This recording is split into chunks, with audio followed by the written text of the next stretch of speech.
superheroes. In my fantasy world, superheroes can change the time dimension with a snap.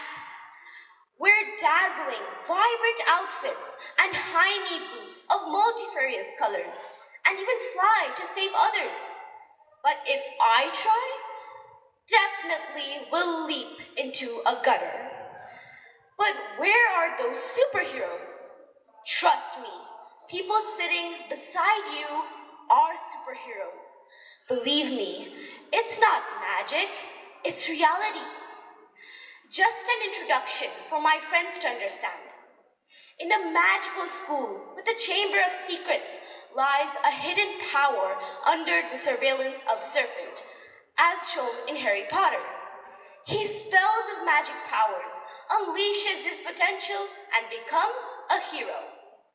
Okay, every story has its ups and downs, and with courage comes the change in one's own story as factors of time and space aid in the making.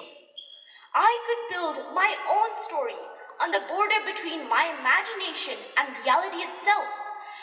Perhaps what I'm saying is applicable and even relevant anywhere, anytime, to anyone.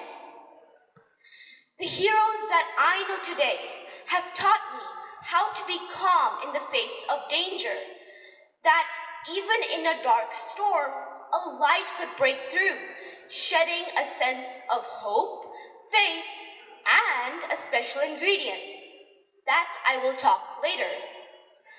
Even a muggle, yes, a muggle, can turn out to be a hero both in the world of fantasy and in the real world.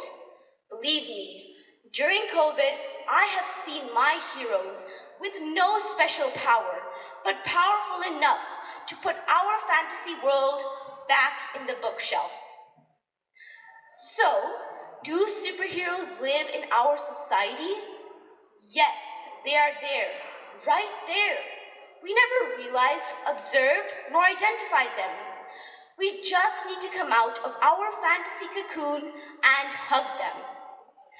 Ever since I was a child, I could make the logical connection between fiction and reality. By doing this, I have found how to live life with gratitude and see the potential in everyone. That's why I still believe in heroes. I would like to add a special word: empathy. That is the special ingredient from the shed of light. That is the potential I see in my true heroes. During the pandemic, my family and I have struggled to adjust to the horrifying situation. In my eyes, I saw what could have been the endgame. Yes, nothing better than the endgame, right? But in this scenario, who snapped at last? Who is the Iron Man? We don't even know the names of the Avengers who rescued us from the pandemic.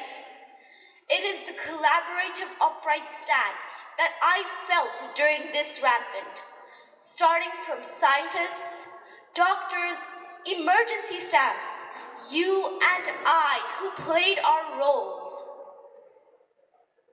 I have seen my world turn upside down as my family and I were tested positive with high fever, severe body ache, and constant cry of pain in our apartment with my grandparents aged in the 80s in the city of joy, Kolkata, India.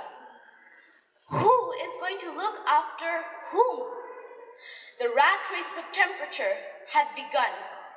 The patient with 101 degrees Celsius crawled out of the bed as Captain Marvel, and in this Infinity War, gave the medicine and read out the oximeter. I still remember when my mom and dad were attaining my grandparents, perhaps with high fever, stretching and pouring the last drop of pediatric paracetamol in my mouth. Amidst of such crisis, anxiety and fear loomed large, dominating the existence of maleficent entity in my life. I could only hear the wailing ambulances that marathoned day and night to transport the critical patients without returning them even after 14 days. Surprisingly, from nowhere, a man scheduled in our destiny arrived as Messiah with antiviral pills and vitamin tablets, dressed up like a Martian with a lifeline support system as the last magic mantra to survive. He was no one else but my own compounder uncle from the Apollo Clinic outlet who managed to find a way out to save the world.